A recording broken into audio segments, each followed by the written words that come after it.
Part three, we're trying to inspire a lot of the young men and women who'd like to follow your footsteps. You are a great role model for the world, Captain Flo.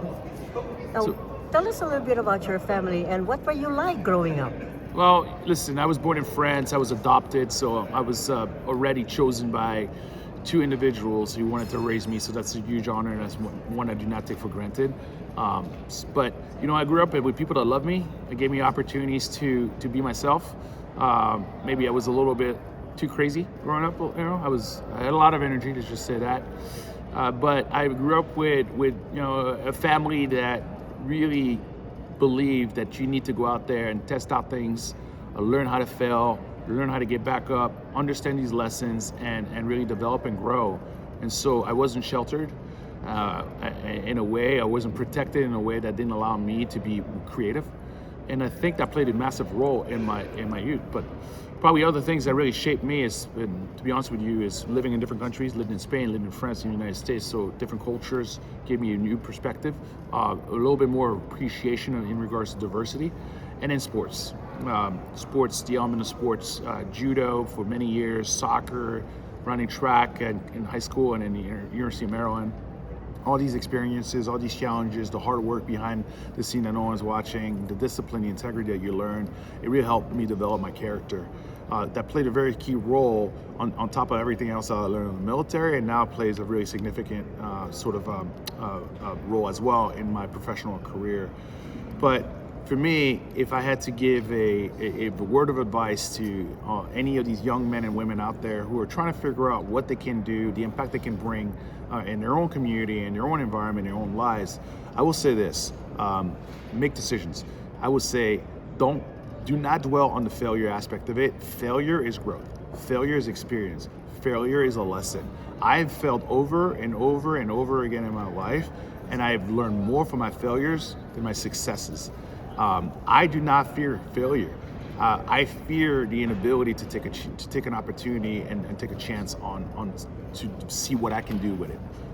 I've made some really drastic career changes in my life when I was really comfortable and successful in very different industries, just so I could continue to learn and grow and figure out if I was capable of doing that or not. If I wasn't, why, and what could I do to potentially get me to that end state that I was satisfied with.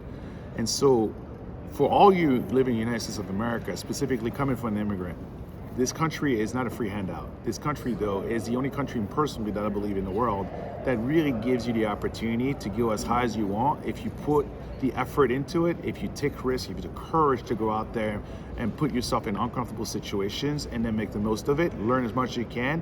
If you do get knocked down, get back up, learn from it, and go out there and knock it out of the ballpark.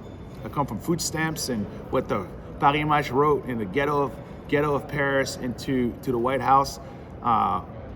And now I'm friends with some really significant people. I have access to a lot of different places. I've been really successful and blessed with my network to be, a professional, a career businessman as well as a veteran. And that's because this country gave me the opportunity to do these things, but I had to work hard at it. And I had to make some really big, tough choices.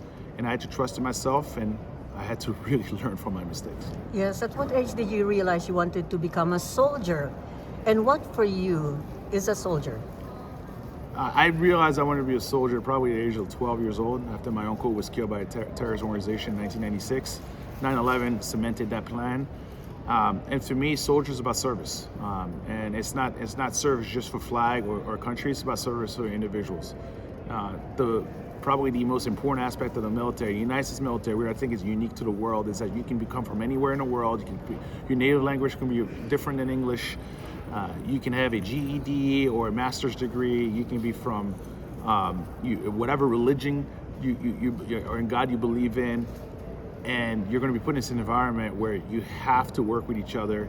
You have to live with each other. You have to start trusting each other.